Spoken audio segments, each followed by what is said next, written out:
हम मंगोलों की औलाद हैं, इनको पता नहीं है मंगोलों के हाथ लगे ने तो सारे बाबे मंगोलों ने वड्डे हुए ने जितने औलिया अल्लाह ने।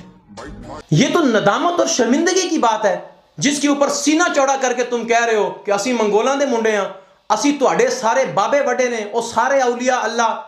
वो खुद को दीनी स्कॉलर कहते हो, आलिम कहते हो, कम से कम दीन के मिजाज को समझो। हजरत जाफर तैयार ने दीन का मिजाज बताया है।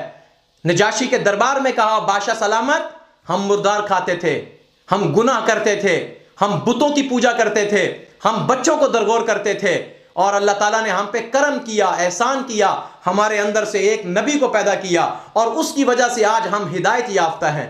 यह है इस्लाम का मिजाज। अपनी पुरानी खामियों, पुरानी खताओं और पुरानी करतूतों पर सीने चौड़े करके नहीं बताया जाता, बल्कि सर झुका के रब्बुल आलमीन का शुक्र अदा किया जाता है। मौला, गंदगी से निकाल कर मुझे इस्लाम जैसी खूबसूरत जिंदगी